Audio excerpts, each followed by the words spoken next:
dedicando a Deus este momento, neste dia que é dele, né, o dia do Senhor, e pedir, né, a orientação do Espírito Santo para que a gente aprenda mais sobre oração, que a gente também aprendendo mais sobre oração, né, a gente seja despertado, né, para orar mais e para ter um relacionamento maior e mais íntimo, né, com o nosso Deus. E vou pedir a Denise, que está do lado aí do Wesley, para fazer essa oração para a gente. Por favor, Denise. Senhor nosso Deus e nosso Pai, nós te agradecemos por esse dia, te agradecemos, Deus, pela vida, pela saúde, por tudo que o Senhor tem nos proporcionado, Deus. Te agradecemos por esse momento agora, que vamos aprender um pouco mais dos teus ensinamentos, da tua palavra, que o Senhor possa nos abençoar, Deus, nesse momento, possa abençoar o Wesley, com o que ele vai ensinar e falar, que o teu Espírito Santo, Deus, possa nos direcionar, Deus, para aprender as coisas do Senhor, mas não somente aprender, mas praticá-las, Pai.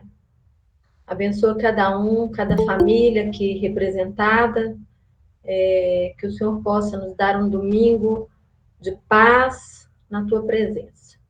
Nós te pedimos e agradecemos. Em nome de Jesus, amém. Amém. Vou passar a palavra para o Wesley, então. Ó, a Jaqueline entrou. Oi? Ah, conseguiu internet, Jaqueline? Bom dia, gente. Bom dia, Wesley. Bom dia. Consegui. Agora eu consegui. Vou ficar sem vídeo. Que Deus possa abençoar a gente nesta manhã, tá, gente? Através da meditação na palavra dele e da reflexão aí sobre os assuntos, né, a serem expostos. Tá bom. Que joia, Jaqueline, ter você com a gente aqui, tá? Queria falar um pouquinho da semana passada. O assunto que eu vou continuar tratando é a oração na visão dos reformadores, mas na semana passada eu falei praticamente do reformador de Calvino, né? E basicamente ficaram colocados os 4 regras da oração, que seria reverência a Deus, sentir de verdade as nossas necessidades, a questão da supressão do orgulho e a fé, né? Confiarmos em Deus. Hoje eu queria colocar outros reformadores, a visão de outros reformadores, e eu procurei muito alguma coisa sobre oração para falar do reformador Lutero, mas inicialmente até encontrei um pouquinho de dificuldade, porque o Lutero ele não é muito da área sistemática, né? Vamos colocar assim, ele é muito prático. E vamos colocar assim, dentro da teologia nós temos lá, né, a área histórica, exegética, sistemática, a prática, e assim, Calvino, quando a gente pega o material, né, o livro que eu tomei como base, a gente vê que ele tem um discurso da oração muito estruturado. Já Lutero, ele entende isso como algo que faz parte da vida, a oração, de forma prática mesmo. Então, assim, apesar dele não ter algo sistematizado, igual outros reformadores, a gente pode aprender algumas instruções aí. E dessa forma, como eu não achei, vamos colocar assim, um livro propriamente dito com toda essa estrutura, eu vou pegar uma obra de Lutero, que na verdade, é como se fosse uma carta, né? Essa carta chama Uma Singela Forma de Orar para um Bom Amigo. E aí, com isso, a gente vai conseguir entender bastante os pensamentos de Lutero com relação à oração. Vou só compartilhar agora a apresentação aqui.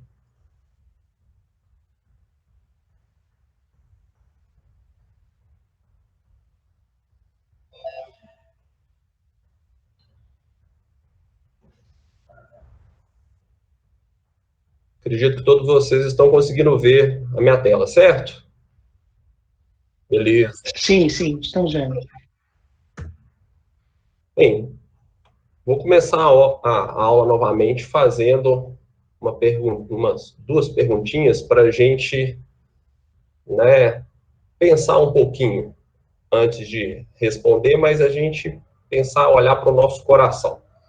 Você sempre está disposto a orar? E aí uma pergunta também para cada um pensar, se você se prepara, né, o seu coração antes de orar.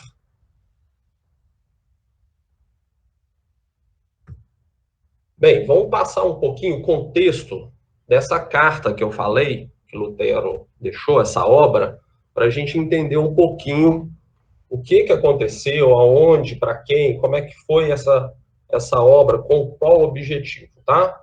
Então, lembrando, né, a data, inclusive, que a gente celebra dentro da igreja, que é a fixação das famosas 95 teses, né, na porta lá do castelo de Wittenberg, em 31 de outubro de 1517, né? A obra que Lutero escreveu, Uma Singela Forma de Orar para um Bom Amigo, ela foi escrita no início de 1535, cerca de 18 anos, aí, 17 anos de intervalo. Para quem que essa obra foi dedicada, né?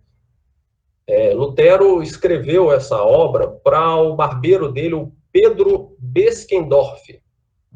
E essa carta que ele escreveu provavelmente foi muito útil para ele, uma vez que logo depois que ele escreveu, a vida de Pedro sofreu assim um revés terrível, sabe? E por isso que eu acho que é muito importante a gente entender quem foi o Pedro Beskendorf e como essa obra pode ter sido útil para ele, tá? Então, o Pedro era barbeiro, mas ele era barbeiro do Lutero há 18 anos. E naquela época, o barbeiro, ele era como se fosse um cirurgião também. Então, esse profissional, em outros tempos, ele não só cortava o cabelo, ele realizava como se fossem alguns procedimentos médicos dentro das limitações daquela época, né? Então, eles eram chamados de cirurgiões barbeiros. Então, arrancava dente, amputava membro, efetuava sangria, e sem anestesia, né? E com aquelas ferramentas, os instrumentos eram muito rudimentares. Mas, apesar disso tudo, o Pedro vamos colocar assim, ele era muito respeitado no meio dos professores de universidade, a universidade da cidade lá de Wittenberg, né? Então, assim, ele serviu por um período longo o príncipe Joaquim de Anhalt, eu não pesquisei informação desse príncipe, mas ele serviu muito tempo. E agora vamos entender um pouquinho o que aconteceu com o Pedro, né? Então, em uma certa ocasião, né, o Pedro disse para Lutero que ele queria escrever um livro sobre o poder e as artimanhas do diabo. O Lutero, então, escreveu no livro do Pedro uma poesia de 40 linhas sobre a verdade que está lá em João 8,44, que é esse versículo que eu estou projetando aí na tela, né? Vou ler ele aí, ó. Vós sois do diabo, que é vosso pai, e quereis satisfazer-lhe os desejos. Ele foi homicida desde o princípio, e jamais se firmou na verdade, porque nele não há verdade. Quando ele profere mentira, fala do que lhe é próprio, porque é mentiroso e pai da mentira. Bem, a questão é que o próprio Pedro não se atentou às artimanhas do diabo, apesar do livro e tudo, né? Então, em 27 de março de 1535, ou seja, pouco tempo depois de que Lutero tinha escrito a obra dele sobre a oração para o amigo, o Pedro cometeu um erro terrível e se envolveu numa tragédia, tá? O Pedro estava na casa do genro dele, que se chamava Dietrich, fazendo uma refeição. E o Dietrich, ele era veterano de guerra, e ele se gabava muito, né, de nunca ter sido ferido, que ele conhecia as artes de se fazer invulnerável, e ele contava muita vantagem disso. E aí, né, assim, pelo que a gente consegue ler, ou tem de história, o Pedro estava com o genro, e eles estavam discutindo sobre justamente esse assunto, né, o Dietrich contando vantagem e tudo, e eles estavam alcoolizados, bebendo vinho e tudo, e no meio dessa discussão, o Pedro decidiu ver se o genrão dele, né, se o genro era realmente invulnerável. Só que ele fez isso enfiando uma faca no genro. E o Dietrich morreu de uma morte violenta. Então, assim, Pedro, depois disso, foi condenado ao exílio, né? Ele perdeu tudo que ele tinha lá em Wittenberg e ficou abrigado fora da cidade, uma cidade próxima, tá? Então, esse é o contexto, né? Vamos colocar assim, da vida de Pedro, o que ele era, o que ele passa, e o momento que essa carta chega para ele, e logo depois que ela chega, o que acontece. Eu queria falar uma coisa interessante, que Lutero, né, publicou essa obra, mas ele depois não tirou a dedicatória do escrito para Pedro, porque o Lutero afirmava sempre que Deus aceita justamente os pecadores, ainda mais numa situação onde eles são incitados a apelar à misericórdia de Deus. Então, nos 11 anos, depois que essa obra foi escrita, né, ou seja, os 11 anos até que Lutero faleceu, em 1546, foram publicadas 11 edições, e além da publicação no dialeto baixo-alemão e latim, tá? Mas Lutero fez questão de permanecer com a dedicatória aí ao amigo, tá? Bem, agora vamos falar um pouquinho desse conteúdo, dessa obra, né? Bem, o Lutero, ele estava passando a experiência dele. Só um minutinho que aqui pulou o meu esboço aqui. Bem, então, a gente entendeu um pouquinho, né, essa ideia de quem foi Pedro e tudo. Vamos dar uma olhada para essa obra, que é A Singela Forma de Orar para o Bom Amigo. Ele não é um tratado teológico sobre a oração, né?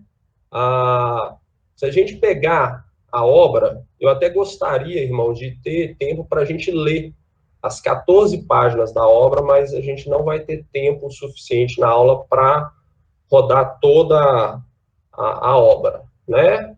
Mas no início dela, na dedicatória, a gente já lê lá como se deve orar para Pedro Barbeiro. E isso acaba sugerindo para a gente que provavelmente foi o Pedro que perguntou para Lutero como é que a gente deveria orar. E Lutero, ciente que isso deveria ser uma dúvida comum e tudo, respondeu a esse questionamento do Pedro com o esquema pessoal dele de devocional. E Lutero, com isso, ele não esperava que as pessoas fossem copiar as orações, repetissem ao pé da letra o que ele fazia, mas ele esperava oferecer uma ideia de como as pessoas poderiam orar, e com base na palavra de Deus. E também que as pessoas pudessem fazer até melhor do que ele fez. Através dessa obra, a gente vai conseguir olhar alguns conselhos, exemplos, e como que nós podemos organizar a nossa devocional diária de forma disciplinada e bíblica, tá? O esquema do Lutero, ele é muito simples. E ele tem um pano de fundo em Salmos, o Catecismo. Nessa obra pequena, a gente tem os conselhos gerais sobre oração. E ele tem 2 outros aspectos que eu não vou abordar, que é como orar com base na oração do Pai Nosso e como orar com base nos 10 mandamentos, tá? Esses 2 eu não vou conseguir colocar aqui no dia de hoje. Bem, agora que a gente está entendendo o contexto e tudo, né, vamos pegar agora os conselhos aí de Lutero sobre a oração, tá? Então, o primeiro conselho que Lutero dá é aquecer o coração antes de orar. E por isso eu fiz aquelas 2 perguntas iniciais lá, né? O Lutero, ele admite na carta dele que ele, pelas ocupações, pelos pensamentos, algumas vezes ele se sentia sem vontade de orar, ele sentia frio, né? E ele coloca essa frase aí na carta, né? A nossa carne e o diabo estão sempre dificultando e impedindo a oração, né? Eu, por experiência própria, né, e acredito que os irmãos também, muitas vezes têm essa dificuldade, né, de sentirmos sem o desejo de orar, e Lutero, com isso, fala que é preciso aquecer o coração. Então, como que o Lutero fazia para aquecer o coração, né? Ele recitava oralmente os 10 mandamentos, o credo apostólico e citações de Jesus Cristo, das cartas de Paulo e dos Salmos. Eu acho interessante isso aqui, né, o que Lutero usava como para aquecer o coração, é justamente o que hoje, nos dias de hoje, às vezes a gente consideraria aí que, né, os evangélicos, vamos colocar assim, que esfriaria o coração. Por quê? Porque nos nossos dias hoje, a questão da repetição, né, a questão de parecer, vamos colocar assim, católico romano, parece que é algo frio, distante, e a gente tem essa ideia que tem que ser espontâneo, né? Então, assim, lá na nossa igreja eu gosto muito, porque nos cultos a gente tem, né, geralmente uma pergunta do credo e uma resposta. A gente vai na sequência, né? Eu gosto muito. Mas o resultado de, às vezes, a gente querer ser só espontâneo é que acaba que muitas vezes a gente é repetitivo, é raso, a gente troca a palavra de Deus, o resumo da nossa fé cristã, por palavras superficiais nossas, tá? E para Lutero, memorizar, né, compreender o significado do credo, dos 10 mandamentos, do Pai Nosso, era algo básico, né, algo já ensinado lá para as crianças, já desde cedo, que eles deveriam decorar isso, né? E lá desde bem cedo, lá na história da igreja, a gente vê que esses 3 elementos eram usados para a instrução da classe de catecúmenos, né?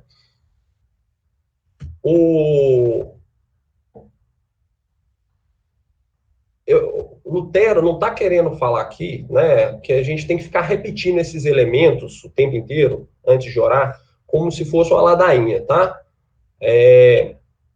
Mas a fim que o nosso coração se volte para Deus. Então não é uma repetição vã, mas é o intuito que o nosso coração aqueça, né? Fazer isso com entendimento.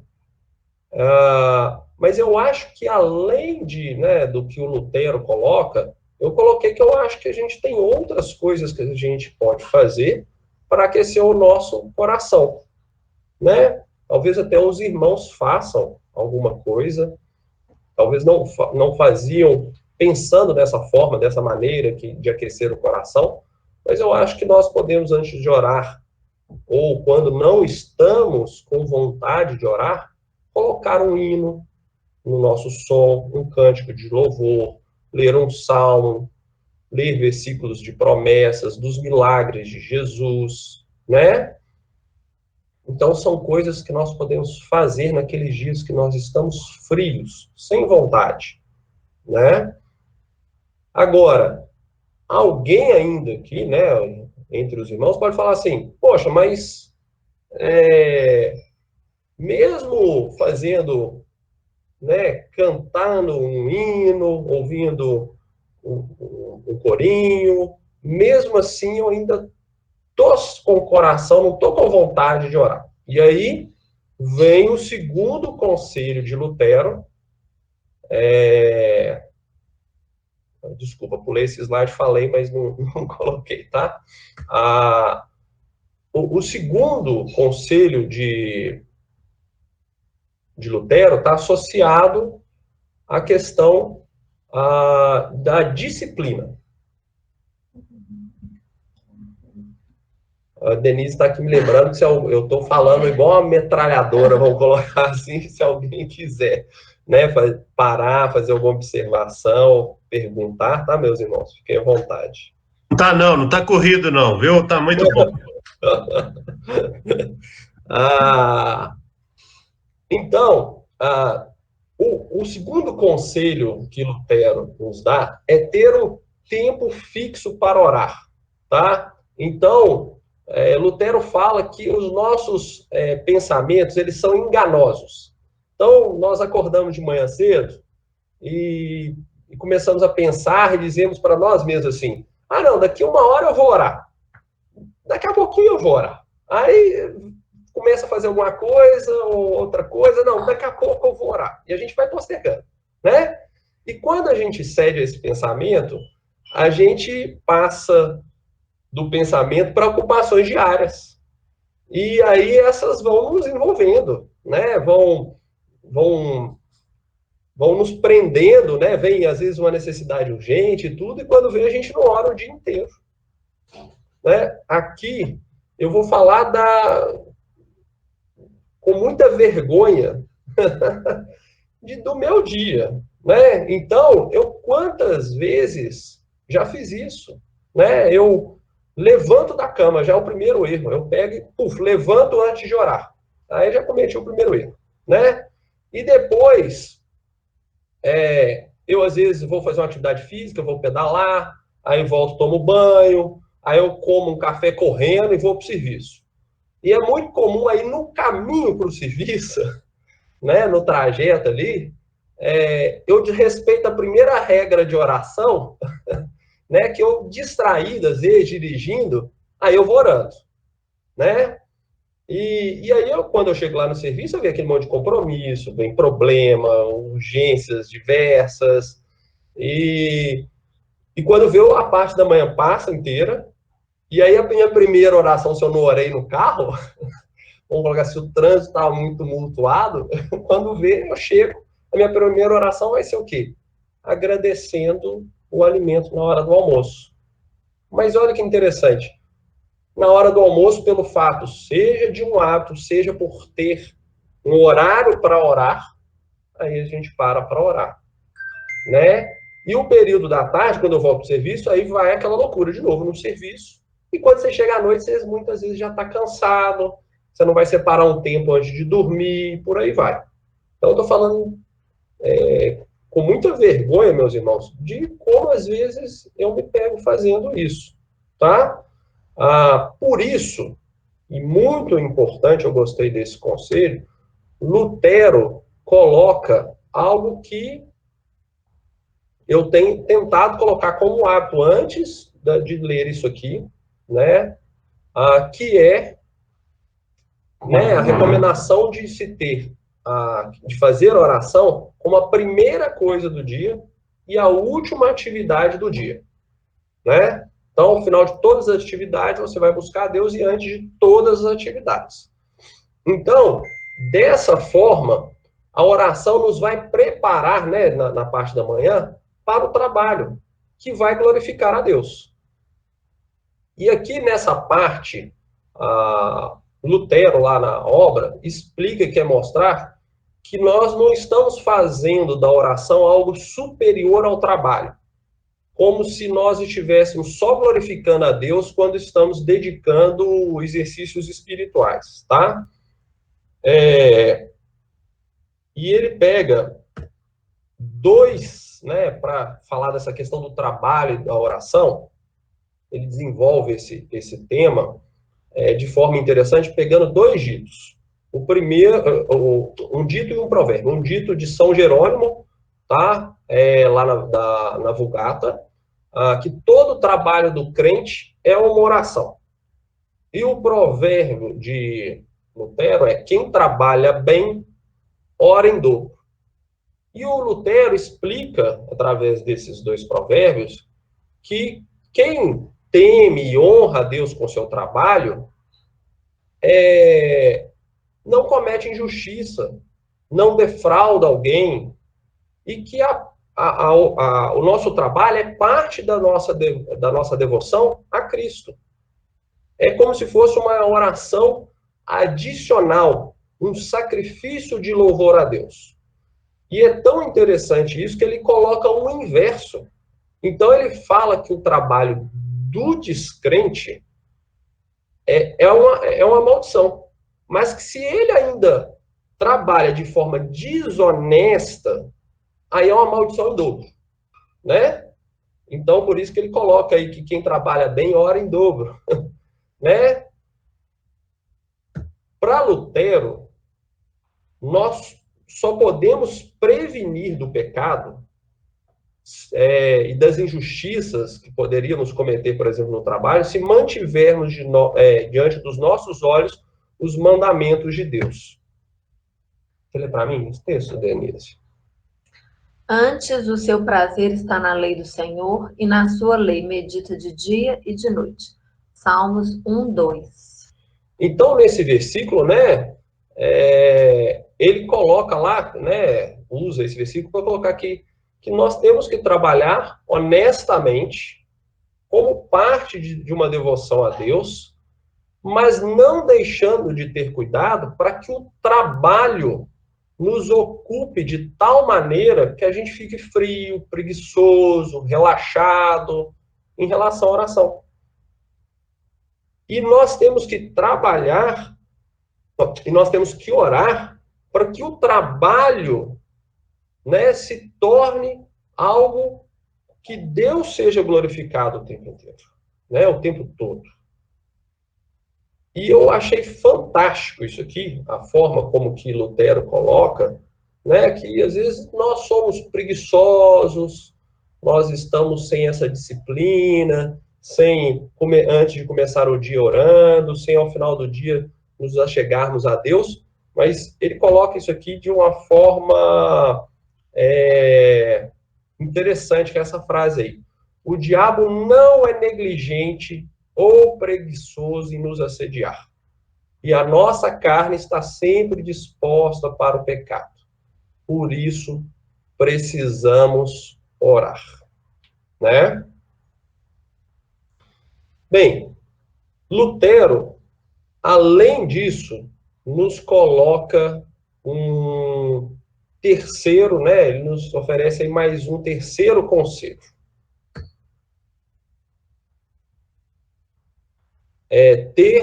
Tenha um coração livre e disposto à oração. E esse conselho, ele me remete lá à primeira e à segunda regra de oração que nós vimos lá de Calvino. Então, a questão da reverência a Deus, né, ter a mente, né, como que a mente deveria se comportar, e ao mesmo tempo sentir, né, que é a segunda regra, que é sentir de verdade as nossas necessidades, orar com o coração, né? E ele começa lá, então, assim, Lutero coloca que a gente deve ter todo o nosso coração envolvido para orar.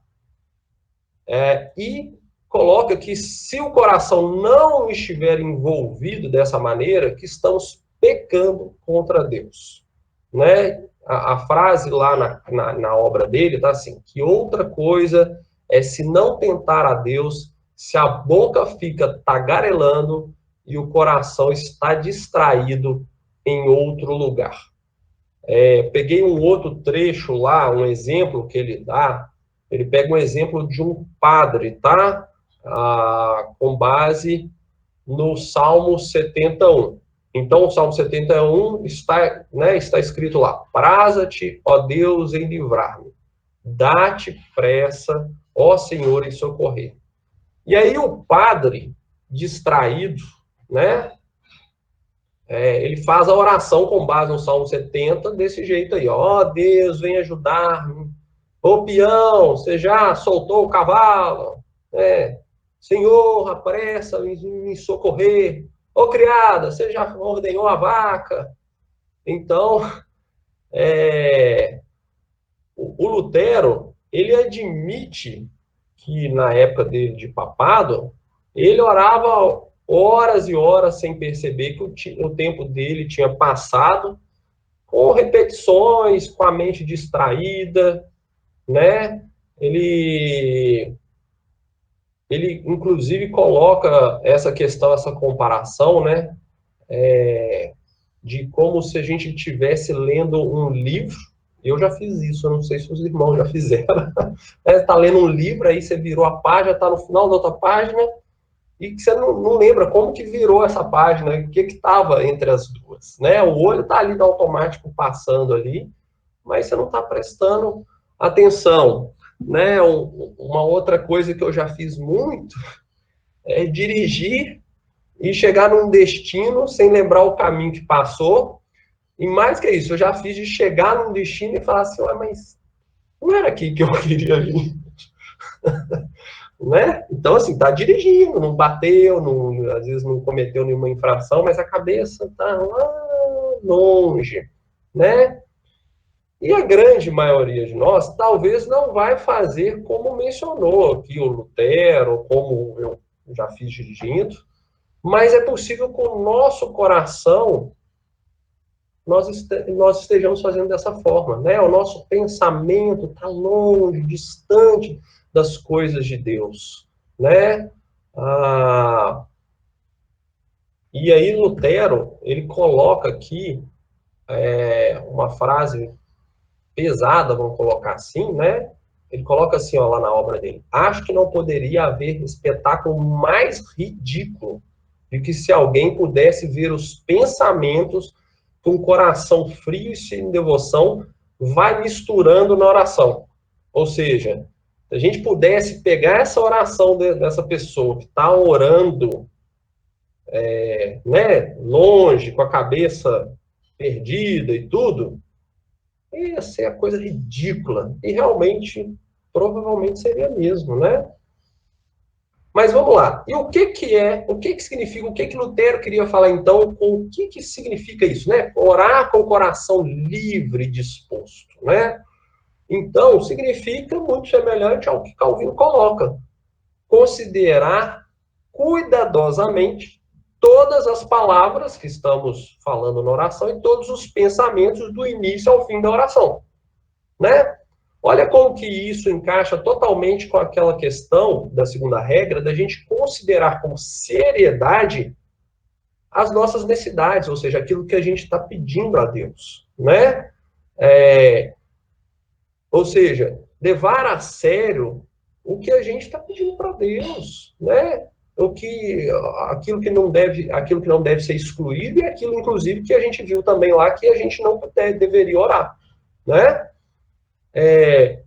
E Lutero faz uma ilustração muito clara disso, que fica fácil da gente memorizar. E aí eu gosto disso, sabe? Porque eu gostei de ver essa obra de Lutero, porque é prático, né?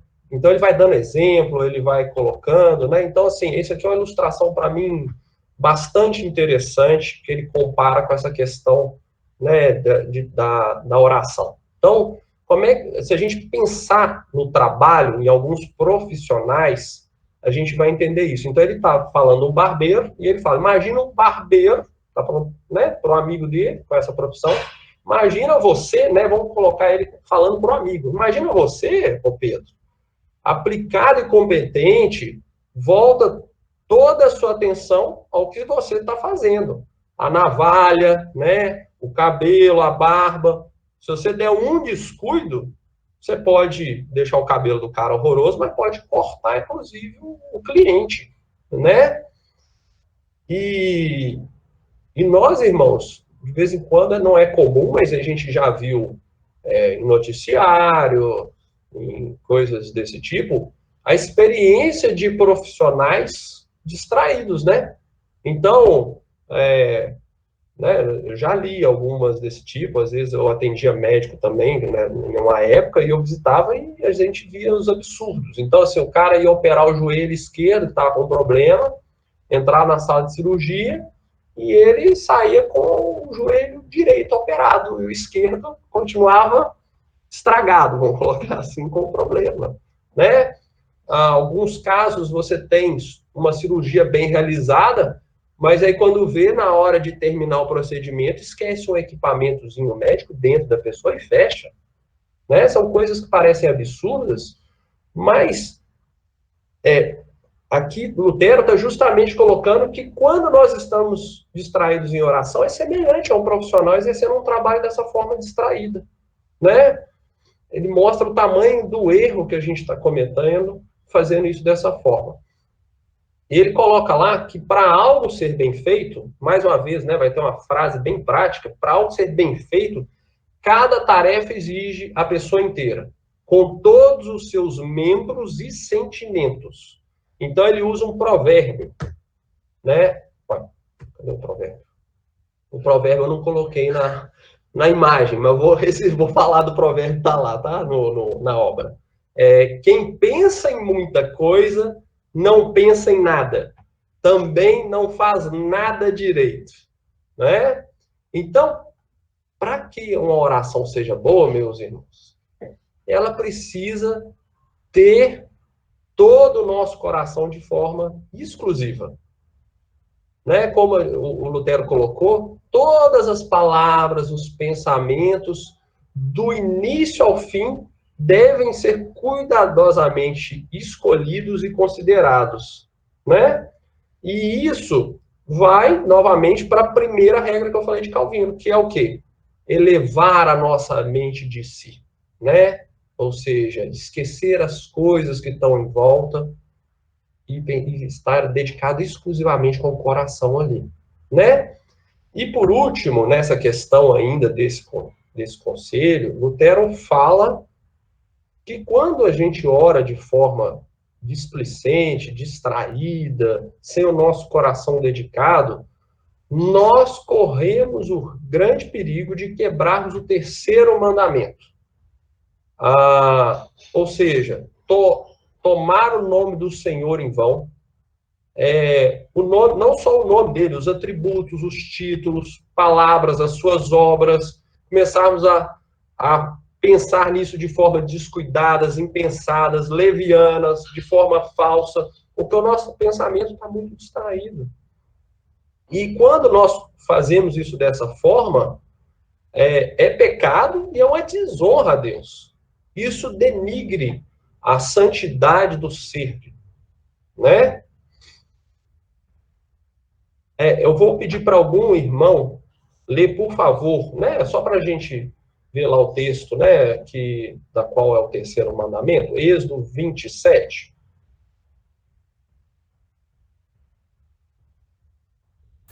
Não tomarás o nome do Senhor teu Deus em vão, porque o Senhor não terá por inocente o que tomar o seu nome em vão.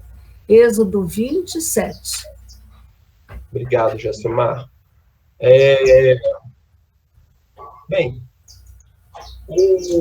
concluindo aqui a questão, a obra de Lutero, é que a preocupação de Lutero é uma preocupação pastoral, né? Com tantos exemplos, de colocar essa questão da oração de forma prática.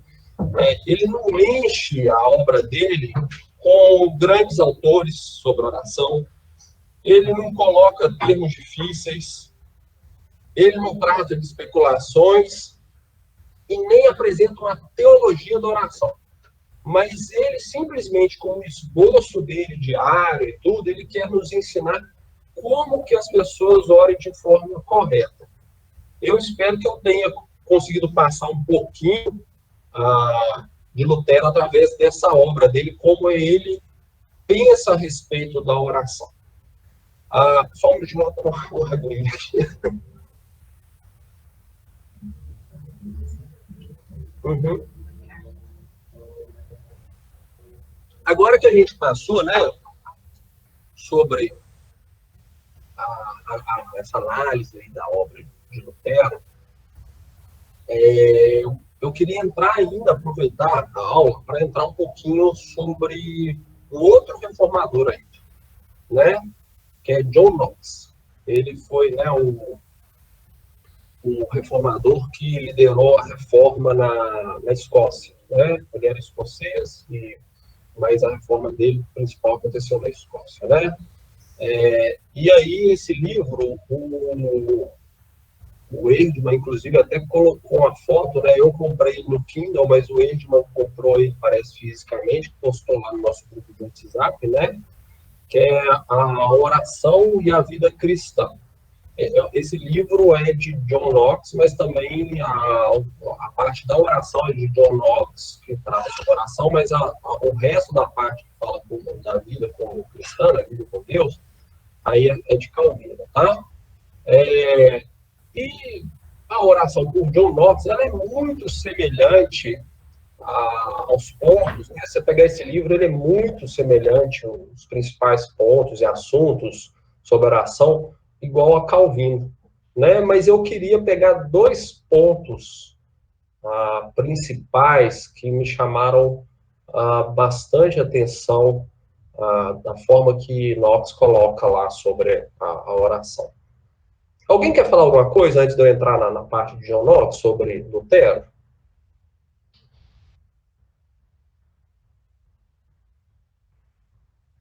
Ok, então vou seguir, tá? Wesley. Oi. Eu acho importante de destacar, né, essa orientação de você ter um tempo específico, né, para se dedicar à oração. E eu sempre ouvi isso, mas nunca pratiquei, sabe? E eu falei domingo passado, né, que eu estava buscando ter uma disciplina maior, né? Então eu estou muito satisfeito com essa disciplina de, no primeiro momento do dia, ler a palavra de Deus, e isso aquece, né, o nosso coração, e em seguida orar pelos diversos motivos que a gente tem, né? Então, assim, eu queria realçar isso aí que você falou, né, como conselho, né, de Lutero, de Calvino, agora mais de Lutero, de ter um momento específico, né, para se dedicar a uma meditação da palavra e praticar, né, a oração. Obrigado. Joia, Edman. E eu acho que isso eu acho que a gente pode ficar estudando para oração. Eu acho que essa é a 7ª aula sobre oração. A gente poderia ficar estudando tudo que seria regras da oração, toda essa teologia.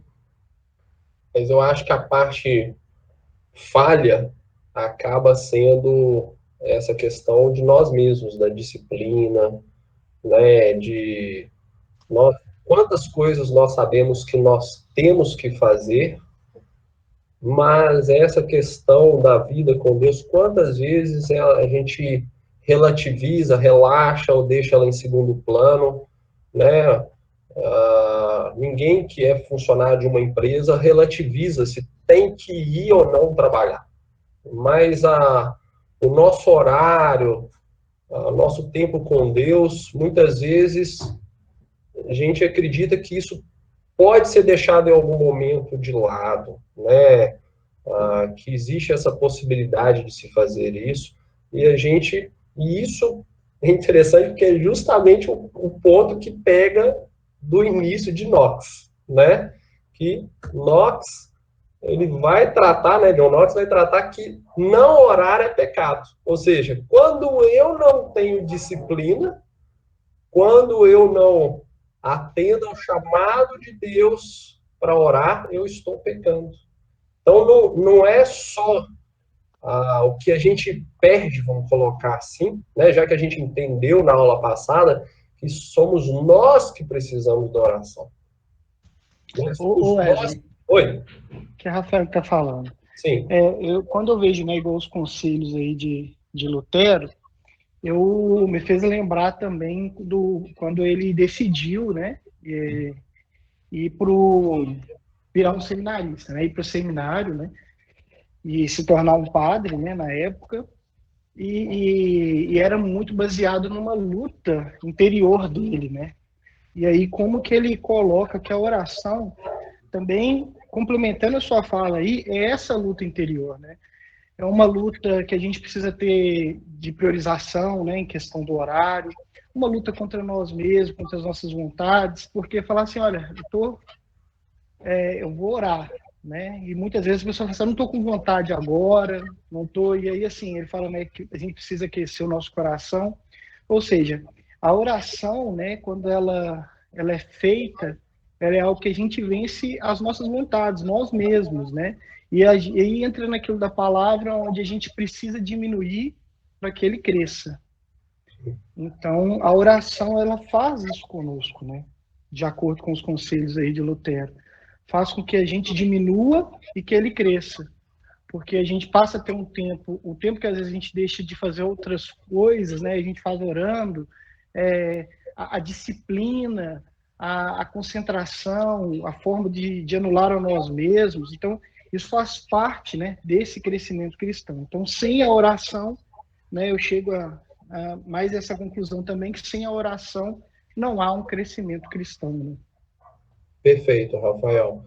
Eu vou aproveitar que você citou a questão de Lutero, né, dele largar lá, né, e se dedicar de outra forma na vida, essa mudança que aconteceu na vida dele. É muito comum, quando nós estamos frustrados, né, chateados, imagina, né, Lutero nesse conceito sendo perseguido várias vezes, uma pressão, inclusive política na época, imagina tudo isso e ele ser motivado a orar. Vamos lá, às vezes quando a gente está chateado, né, está passando uma situação difícil, a gente não quer nada, não é oração, nós não queremos, a gente quer sossego, não está querendo buscar fazer nada. Agora, esses reformadores falam muito nessa questão da disciplina, porque é ter um tempo fixo mesmo, é colocar como alvo fazer aquilo com vontade, sem vontade. É lógico que ele está te dando um conselho importantíssimo de se preparar, mas é para fazer independente de qualquer coisa, né? Mas hoje eu estou sem vontade. Não, eu vou colocar esse tempo como essencial, isso eu não abro mão. Né? E John Knox vai entrar nisso, colocando que isso, orar, é um preceito, é um mandamento, e que isso é repetido muitas vezes na Escritura, no imperativo. Né? Então, o que acontece? Existem alguns preceitos, igual lá nos 10 mandamentos, que são preceitos negativos. O que isso quer dizer? Por exemplo, não furtarás. É algo que você não pode fazer. E já nós temos os preceitos, vamos colocar assim, positivos, que são obrigações que nós temos que fazer, igual que está lá em Tessalonicenses 5,17, na 1 Tessalonicenses 5,17, que é o orem sem cessar. Né? Então, eu vou colocar alguns versículos, eu vou pedir para cada irmão ler um deles, né, que são afirmando esse preceito da oração. Ok? Por favor. Invoca-me no dia da angústia, eu te livrarei e tu me glorificarás. Salmos 50, 15. Vigiai e orai, para que não entreis em tentação. O espírito, na verdade, está pronto, mas a carne é fraca. Mateus 26, 41.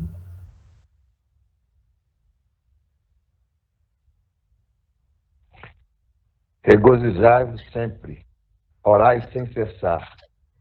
Em tudo dai graças, porque esta é a vontade de Deus em Cristo Jesus para convosco. 1 Tessalonicenses 5, capítulo 5, 16 a 18.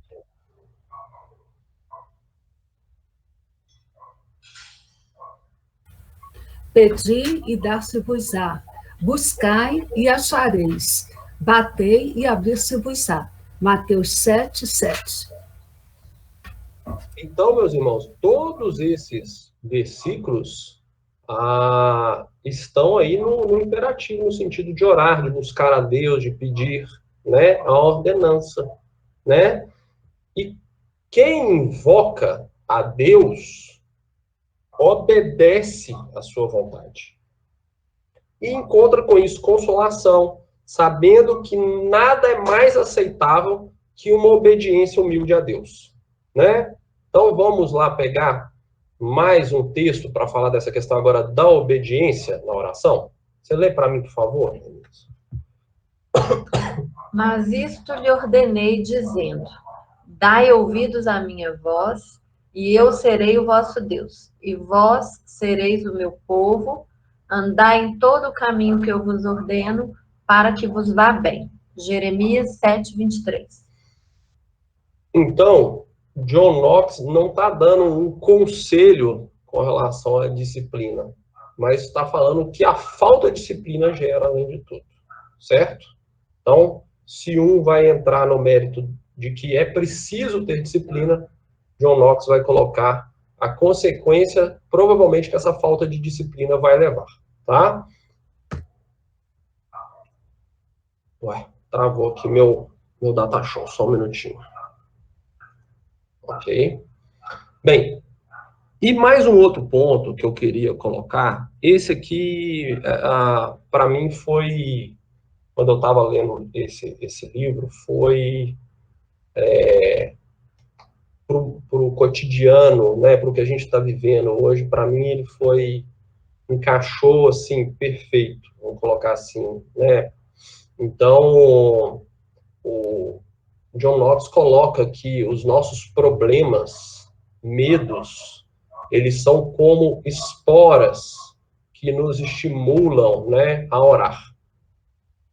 Quando o homem está aí rodeado de calamidades, de problemas, oprimido, não tem nenhuma esperança de libertação, de auxílio humano, né, de um médico que possa resolver, não tem solução para ele.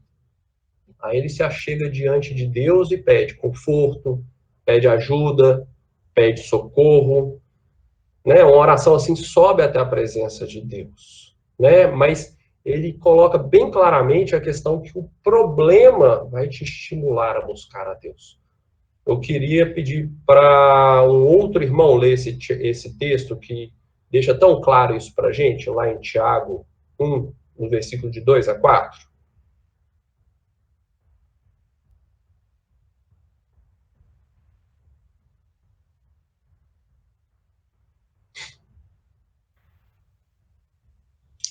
Meus irmãos, tende por motivo de toda alegria o passardes por várias provações, sabendo que a provação da vossa fé, uma vez confirmada, produz perseverança.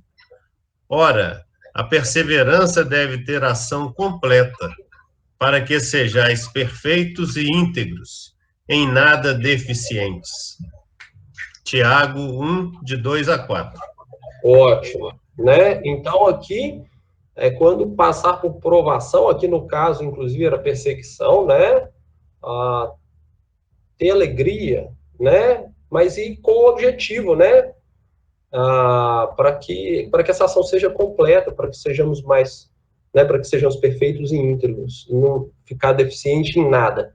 E Davi, ele coloca também, vou colocar apenas um versículo bíblico, né, que vou colocar aí, ó, de Salmos 18:6, está aí na tela. Na minha angústia, invoquei o Senhor. Gritei por socorro ao meu Deus. Ele do seu templo ouviu a minha voz, e o meu clamor penetrou os ouvidos, né?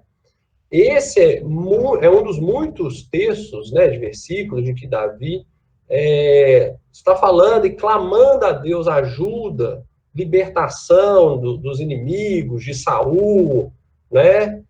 E nós podemos ver nesse texto, principalmente, que quando acontecia, né, quando Davi estava passando por um problema grave, algo difícil, esse problema estimulava ele a buscar Deus a solução. Então, quantas vezes a gente vê Davi buscando de Deus a salvação, né, para Deus socorrer ele e tudo. Então, os problemas levavam Davi a isso. E eu queria colocar, eu acho que isso aqui é super interessante, né, porque no versículo passado fala para a gente ter alegria por passar as provações.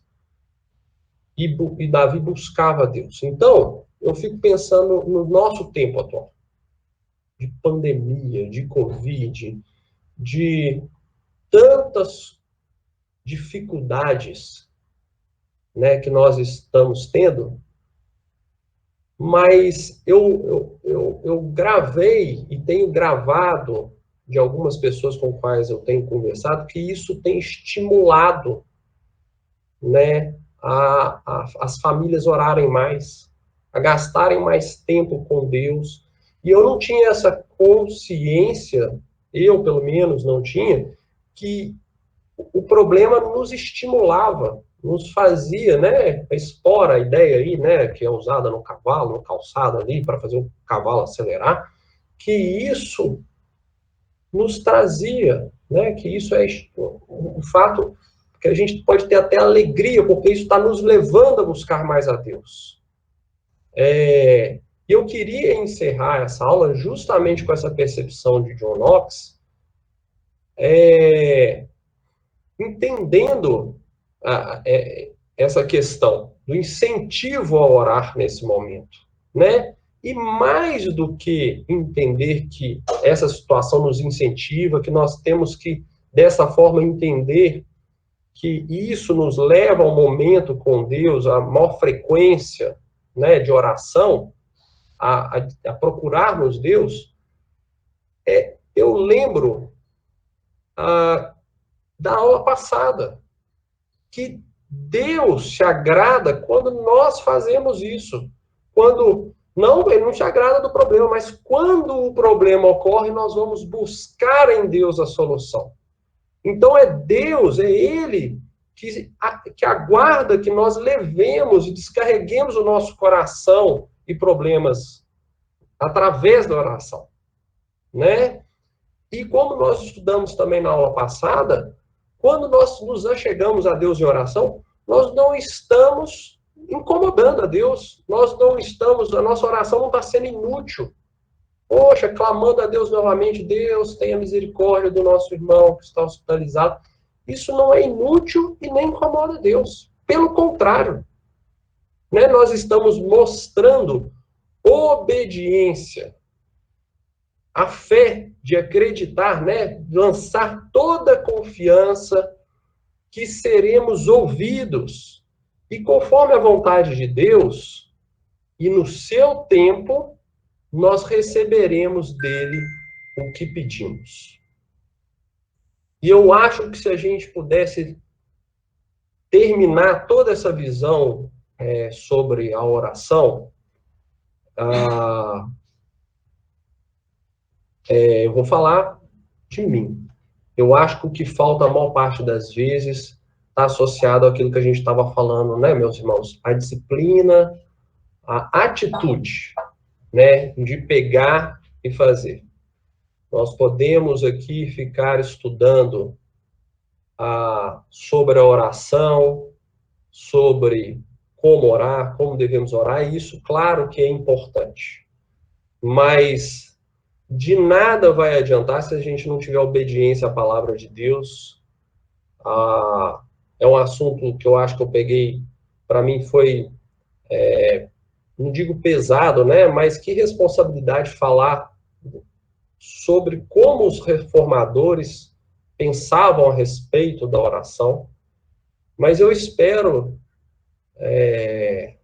humildemente, irmãos, que da mesma forma que Deus falou comigo esses dias, que Deus possa ter falado com vocês, não só através dessas duas aulas, mas através da aula do Esma, do Rafael, da Jacimar, e que nós possamos orar mais, orar com disciplina, orarmos antes de sairmos da cama e orarmos ao final de empreendermos todas as nossas coisas. É um momento muito difícil que quantos amados irmãos estão passando, e se nesse momento, com toda essa espora, vamos colocar assim, que a gente está tendo para orar, a gente não orar mais, eu não sei qual é o momento que nós vamos orar mais. Né? Se vocês não estão sendo estimulados a orar mais nesse momento, com tanta coisa acontecendo, eu não sei o que mais que a gente precisa acontecer nesse mundo para a gente orar mais. Né? Então, eu queria encerrar dessa forma, queria orar com os irmãos, encerrando esse tema oração, né? Nós vamos continuar falando de vida com Deus, mas essa é a última aula nossa sobre oração. Vamos orar? Wesley, a gente vê, né, nessa pandemia propósitos, né, de Deus para as nossas vidas, né, para a vida da igreja. Isso é muito claro, né? E se essa pandemia for fraca para aqueles que o Senhor quer alcançar, né? Ele vai dar outros jeitos, outros modos, né? De fazer quem ele quer que ouça, né? De ouvir. Então, é uma oportunidade, né? Que a igreja tem de se converter, né? Mudar de direção. Está indo para lá? Não, eu quero que você venha para cá. Então, fazer uma conversão na vida e mudar o foco, né? Olhar para o foco verdadeiro, para o foco correto, que é o Senhor Jesus e o plano de Deus para a nossa vida, né? É verdade. Vamos orar? Mais alguém quer fazer algum comentário?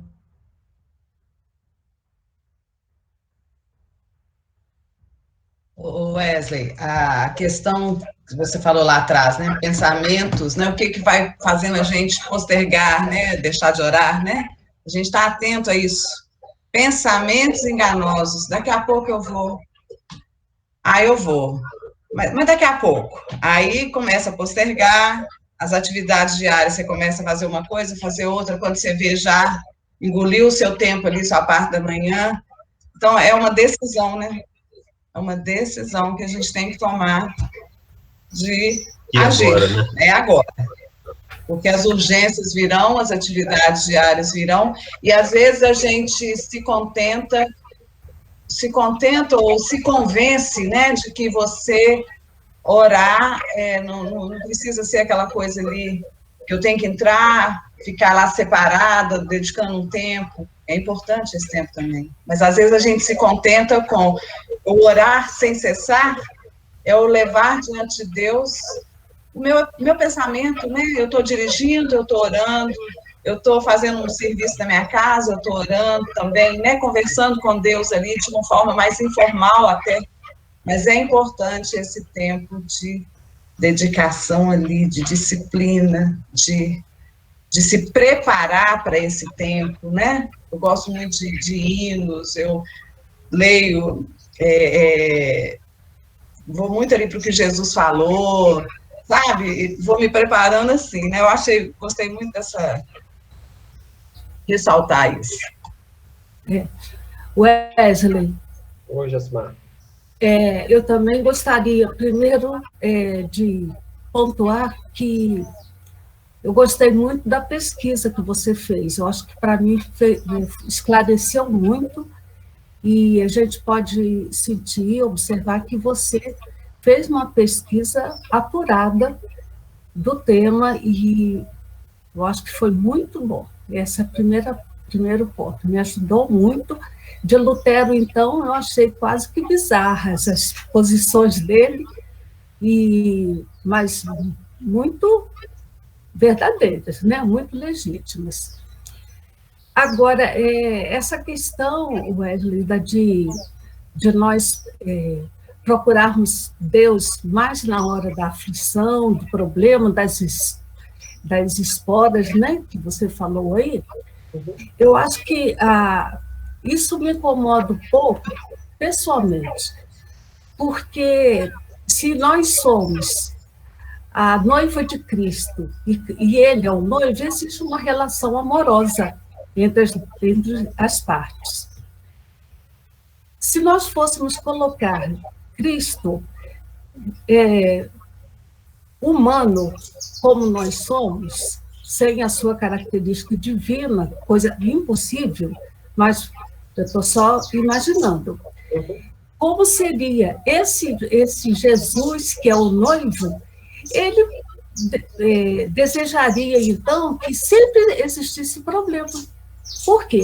Porque na hora do problema, eu procuro, então, através do problema, que eu vou tê-la ou tê-lo perto de mim o tempo todo.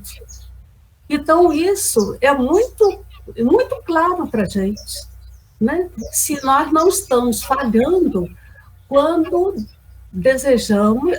procuramos Deus no momento da aflição.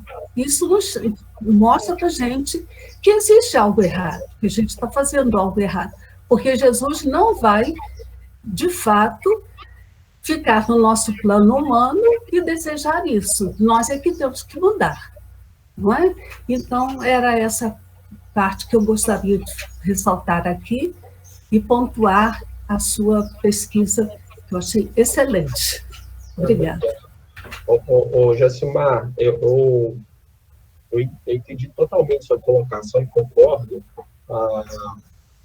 É lógico que da forma que o Knox coloca, eu penso da seguinte forma, eu vou colocar um exemplo fácil da gente entender, né? Jesus, o bom pastor, né? Então as ovelhinhas estão ali pastando, está tudo beleza, está ótimo, e elas estão comendo, felizes, está tudo belezinha. Mas aí quando elas se acidentam, ou ela se afasta do bom pastor, ou acontece algum problema com ela, talvez, né, por isso do exemplo da ovelha, né, ela começa a fazer um som, né, da qual ela clama, vou colocar ali por socorro, né, e o bom pastor, ele ouve, né, ele vai atrás daquela que está, seja pela questão do perdido, seja a questão de socorrer a ovelha. Então, no sentido, eu acredito que Deus não fica nos instigando ao problema, né, e vai lá, deixa essa ovelha ir lá longe, perto do precipício, deixa ela cair de lá, que a coisa socorra ela, não. Mas eu acho que é muito no sentido de que nós podemos emitir esse som, vamos colocar assim, e falar Deus, né, e sabemos que Ele está ali como um bom pastor para nos atender, para nos resgatar, para nos tirar daquela situação ali. E realmente, que nós, enquanto estamos pastando, vamos colocar assim, né, o gramado verdinho, né, ali, que nós possamos olhar para o noivo, né, e glorificar a Deus, né, pedir por coisas simples, talvez, do nosso cotidiano, do trabalho e do nosso dia a dia. Que a gente não possa guardar só as esporas para que a gente tenha que chegar a Deus. O Wesley. Oi. Só para complementar, é interessante esse exemplo aí da ovelha, porque eles dizem que no rebanho, às vezes, tem uma ovelha ou outra mais desobediente, e ela é reiterada, né, em sair para o capinzinho que está fora daquele que está o rebanho, né? E chega num momento que o pastor, ele pega o cajado e bate na perninha da ovelha para machucá-la mesmo, para ela não sair mais do rebanho. Então, as duas figuras, né, são relevantes, né? Sim. E tudo é importante, né? No trato que Deus nos dá e nas oportunidades que Ele nos dá. É isso mesmo. Perfeito. Bem, tá terminando também o nosso tempo, né? Eu vou orar encerrando a nossa escola dominical. Vamos orar. Senhor nosso Deus e Pai, nós te agradecemos porque nesses dias podemos aprender tanto mais, ó Deus, sobre oração e de quanto o Senhor quer nos ouvir, ó Deus. E pedimos perdão, ó Deus, porque o nosso coração é enganoso, porque postergamos, porque às vezes não buscamos do Senhor o nosso auxílio, a segurança, a solução dos nossos problemas e confiamos no nosso braço, ó Deus, na nossa força, na nossa mente. Perdoa, Deus, os nossos pecados, ó Deus.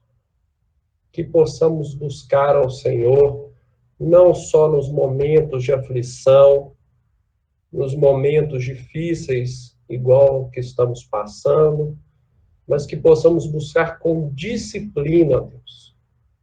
Coloca, Deus, na minha vida, na vida dos meus irmãos, alegria, força para buscar o Senhor todas as manhãs e as noites, e em todos os nossos problemas, ó Deus. Depositarmos em Ti a nossa esperança e a nossa total confiança de que tudo provém da mão do Senhor, ó Pai. Eu te peço, ó Deus, não porque merecemos, mas, ó Deus, seja com os nossos irmãos hospitalizados, com dores, com falta de ar. Senhor, tem misericórdia, ó Deus. Visita essas pessoas, visita os lares, ó Deus, as pessoas aflitas, com o coração, ó Deus, preocupado com os seus familiares, com amigos, e também, ó Deus, por irmãos, ó Deus, como o Vinícius, enlutado, que o Senhor seja com ele, console o coração dele, ó Deus. Pessoas que perderam, ó Deus, o familiar, mas ainda estão sofrendo, ó Deus, com outro, em situação terrível, ó Deus. Dá força a esses irmãos, ó Deus, e mostra, ó Deus, o teu amor para com eles, ó Deus. E que nós, ó Deus, como irmãos em Cristo, possamos nos ajudar mutuamente e cumprirmos o papel que o Senhor colocou para nós. Abençoa, Senhor, o restante do nosso domingo, que possamos ainda ser abençoados pela palavra do Senhor no culto de logo mais e da noite, ó Deus. Oramos assim, ó Deus, não porque merecemos algo, mas pelos méritos do Senhor Jesus Cristo, nosso Senhor e Salvador. Amém.